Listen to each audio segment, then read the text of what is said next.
네, 오랜만에 강세장을 이어나가고 있는 국내 증시입니다. 이때 필승 매매 승부사는 어떤 생각을 가지고 있을까요? 정종택 위원님과 이야기 나눠보시죠. 어서 오세요. 네, 안녕하세요. 네, 위원님 반갑습니다. 늦게라도 산타클로스가 시장에 찾아와 준 건지 랠리의 본격 시작인지 궁금합니다. 다만 이번 주에 크리스마스 휴장을 앞두고 있기 때문에 또 수급 공백도 당연히 우려가 있을 수밖에 없는데요. 이번 주 장에 대한 방향성 어떻게 고민하고 계십니까? 네, 이번 주 시장에 대해서는 전체적으로 완만히 반등해주는 구간이라고 좀 보고 있습니다. 지난주 금요일 같은 경우는 미 증시 기술주들의 랠리가 좀 지속됐었고요. 그러한 흐름들이 우리나라 증시에도 좀 훈풍을 좀 불어넣으면서 정말 오랜만에 AI 반도체 주들이 바닥을 멈추는 좀 유의미한 양봉이 좀 나오고 있는 흐름이라고 좀 볼 수 있을 것 같고요. 그러한 과정 속에서 코스피와 코스닥 모두 10일 이동평균선 위에서 지수가 안착해 주려고 하는 모습들을 좀 보이고 있습니다. 궁극적으로 사실 이전 저점보다 높게 저점을 좀 형성하면서 이중바닥 패턴을 좀 만들었고요. 직전 고점을 다시 한번 좀 향해서 달려갈 수 있는 우리나라 증시 모습이 연말 연시까지 좀 이어지지 않을까라고 좀 보고 있습니다. 오전에만 사실 개인 투자자분들께서는 1조 8천억 정도 매도가 출회되고 있는데 오히려 제가 봤을 때는 이런 물량들 좀 차익 실현이라고 했을 때는 괜찮을 것 같긴 하지만 오히려 좀 좋은 기업들을 좀 일찍 파는 우려를 좀 범하고 있는 부분들도 있지 않을까라는 부분들에 좀 포커스를 맞춰서 저는 지금부터 본격적으로 가지고 계신 종목들에 대해서 적극적인 좀 대응을 할 수 있는 구간이라고 좀 보고 있습니다. 그래서 지금 각 종목별로 뭐 모멘텀이라든지 촉매라든지 미래 실적이라든지 이런 부분들을 좀 면밀히 좀 볼 필요가 있을 것 같고요. 오늘 시장 내에서도 뭐 로봇 섹터가 강하고 뭐 조선 기자재가 강하긴 하지만 정말 몇몇 기업들만 좀 강하다는 측면에서는 소수 기업들 위주로 좀 플레이가 좀 되고 있다는 측면에서 결국 그런 종목들을 조금 기존 종목을 정리하고 따라잡기보다는 오히려 보유하고 있는 종목들을 좀 지키면서 어떻게 좀 대응할지에 대한 부분들의 전략을 세우는 게 좀 필요할 것 같습니다. 뭐 아직까지는 저는 시장을 좀 상방으로 이끌 상승 모멘텀이 명확하지는 않다고 보고 있기 때문에 시장이 조금 횡보만 나와줘도 종목 장세가 좀 계속 나와질 수 있는 시장이 뭐 1월 말, 뭐 12월 말까지는 계속 그런 장이라고 좀 얘기를 좀 드렸으니까 이런 부분들이 좀 시장의 어떤 분위기상 보면서 좀 1월 말까지 좀 대응을 해야 될 것 같고요. 뭐 사실 몇 가지 좀 이슈들도 있죠. 연준 같은 경우는 내일부터 70억 달러 정도 시장에 좀 투입한다라는 긍정적인 좀 메시지도 있었고요. 뭐 국민연금은 환해지를 뭐 본격적으로 한다라는 부분들, 또 지난주 금요일 날 코스닥 활성화 정책들 내용들 좀 나왔거든요. 이런 부분들이 좀 지수에 잘 반영돼 나가는지를 우리가 좀 잘 체크하면서 개별 종목 대응들을 잘 할 필요가 있겠습니다. 네. 연준의 유동성 공급과 또 지금 논란이 거센 이 달러당 원화 가격에 대한 정책 이 부분이 국내 증시를 조금 더 상승으로 끌어올려줄 수 있는지 기대를 해보면서 섹터와 종목에 대한 힌트로 좁혀가 보겠습니다. 자, 오늘은 역시나 지난주부터 강했던 우주 항공 종목들이 시세의 연속성을 뿜어내고 있고요. 오랜만에 반도체 투톱에도 외인 기관의 강력한 순매수가 포착이 되고 있습니다. 오늘은 어떤 섹터 집중해 볼까요? 네, 오늘 우주항공 쪽에 대한 테마에 좀 집중하고 있습니다. 스페이스X 상장에 대한 기대감이 계속적으로 좀 유효하게 업종 전체적으로 좀 반등을 좀 끌어내주고 있고요. 아무래도 이제 새로운 이제 우주 데이터 센터라는 어떤 우주 경제가 좀 만들어지는 구간 속에서 미국과 중국, 유럽 최첨단 기술에 대한 좀 경쟁이 계속적으로 좀 본격화되고 있다고 한다면 뭐 우리나라 같은 뭐 특수학금을 공급한다든지 그 밸류체인 안의 기업들은 계속적으로 좀 관심 있게 볼 필요가 있을 것 같아요. 그러면서도 사실 미국에 있는 우주항공 관련주들도 굉장히 좀 강한 흐름들을 좀 보여줬었는데요. 로켓랩 같은 경우도 우주개발국으로부터 프로젝트 위성 18기 정도 수주를 받았다는 측면에서 목표 주가도 좀 올라가고 있고요. 뭐 섹터 자체에서는 좀 많이 올라간 종목보다는 이제 좀 바닥에서 턴하면서 아직 우주항공에 대한 어떤 테마를 주가에 좀 반영되지 않은 기업들 위주로 좀 선별적으로 접근한다고 한다면 충분히 이 구간 속에서도 우리가 큰 기회를 얻을 수 있을 거라고 보고 있습니다. 네, 좋습니다. 우주항공에서 기회를 얻을 수 있다라고 하셨는데 지금 이렇게 종목들이 많이 올랐는데 매수가 가능한 종목 궁금하시다면 저희 잠시 뒤에 공개하도록 하겠습니다. 자, 오늘은 AS 세 종목 받아볼 텐데요. 먼저 첫 번째로 파이버 프로 보도록 하겠습니다. 이 우주항공의 랠리를 이전에 인식을 하셨던 건지 자, 저희가 9월 중순에 이 종목의 실적을 기대하면서 매수를 했던 종목인데 현재까지 84.1%의 상승을 기록하고 있고요.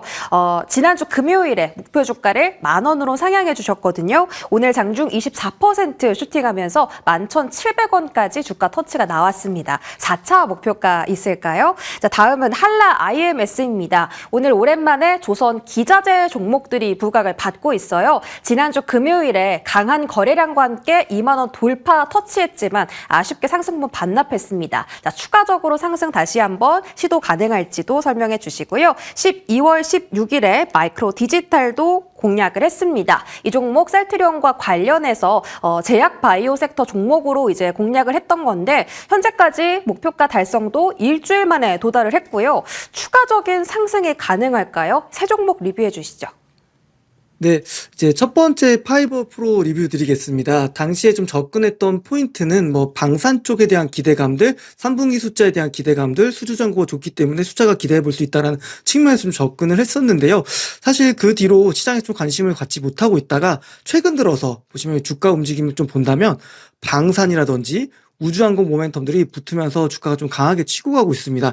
역시나 이제 실적주들 같은 경우는 강한 또 랠리를 보일 때는 섹터를 충분히 좀 아웃퍼폼하는 모습들을 좀 많이 보이고 있는데요. 동사 같은 경우는 4분기 실적에 대한 기대감들, 그리고 뭐 우주항공, 방산뿐만 아니라 사실은 이제 반도체로 연결될 수 있는 실리콘 포토닉스까지 있는 굉장히 끼가 많은 좀 기업이거든요. 그래서 우선 목표 주가는 12,000원까지 다시 한번 좀 재차 상향 조정 좀 하고요. 우선 눌러줄 때 편하게 한 1,500원 사이에서는 우리가 좀 접근할 수 있지 않을까라고 좀 얘기 한번 드리도록 하겠습니다. 두 번째 같은 경우는 이제 한라 IMS입니다. 한라 IMS 같은 경우는 이번에 그 영도 조선소를 인수를 했는데요. 그게 이제 마스가 쪽으로 좀 연결될 수 있는 부분들이 있습니다. 기술적으로 좀 설명을 좀 드려보자면, 지난번 슈팅이 좀 나왔고, 당시에 좀 거래량이 좀 들어왔습니다. 그러면서 다시 한번 또 정배열을 재차 만들고 있는 구간 속이라고 한다면, 충분히 10월 24일 있었던 고점인 22,000원 라인은 돌파할 수 있는 흐름들 분명히 좀 나올 거라고 보고 있어서요. 오히려 어떤 시세 났을 때 한번 매도하고 다시 한번 진입할 수 있는 자리를 줬다고 보고 있기 때문에 한라 IS에 대한 매수 관점 그대로 유효하다라는 부분들 이야기 좀 드리고요. 이제 세 번째 같은 경우는 마이크로 디지털입니다. 마이크로 디지털 같은 경우는 이제 세포 배양에 관련된 리액터 관련된 장비 기업이고요. 제가 이제 접근했던 포인트도 사실 바이오 업종 내에서 아직 못 간 파트가 어디냐라고 봤을 때는 역시나 장비사였거든요. 12월 달에 금리 인하가 정상적으로 잘 진행이 됐고요. 충분히 내년 3월 정도에 추가적인 금리 인하 기대감까지 좀 가질 수 있다는 측면에서는 비쌌던 장비들, 이제 빅파마들이 충분히 많이 살 수 있는 매크로적인 여건이 좀 만들어졌습니다.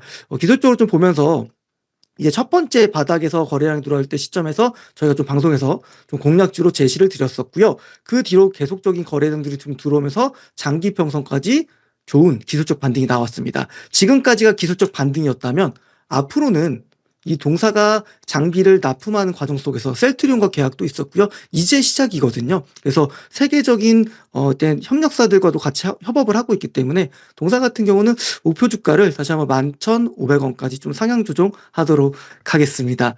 결국 지금 시장이 조금 변동성을 끝내고 지금 박스권과 횡보를 하는 모습을 보이고 있습니다. 이런 구간 속에서 어떤 종목을 좀 포트에 넣느냐에 따라서 계좌 수익률이 천차만별 달라질 수 있는 시기고요. 결국 이러한 때 준비를 좀 잘하셔서 돈을 좀 많이 벌 수 있는 종목들로 넣어두셔야 됩니다.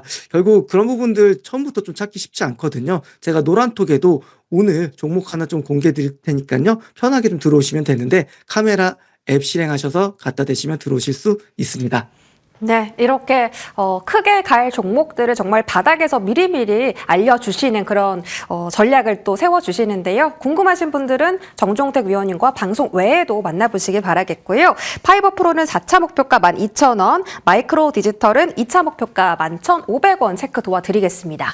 우주항공 섹터 골라주셨습니다. 오늘의 종목 바로 공개해 주시죠. 네, 오늘의 종목은 뉴파워 플라즈마라는 기업인데요.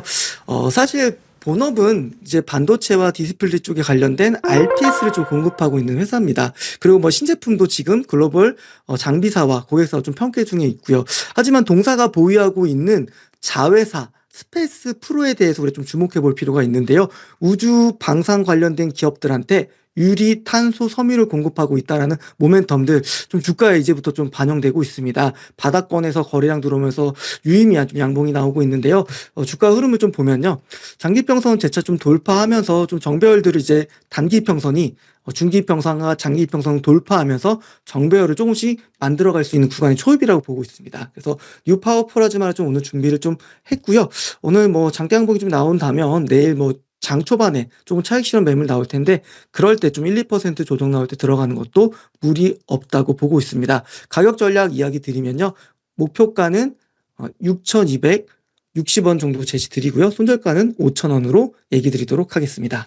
네, 오늘의 종목은 뉴파워 플라즈마입니다. 지금 두 자릿대 급등하고 있는데 내일 장 초반에 눌린다면 눌림 매수 공략하자라고 권고해 주셨습니다. 매수가 6,260원, 목표가 6,260원, 손절가 5,000원 확인시켜 드릴게요. 정종택 위원님과 함께 하셨습니다. 고맙습니다.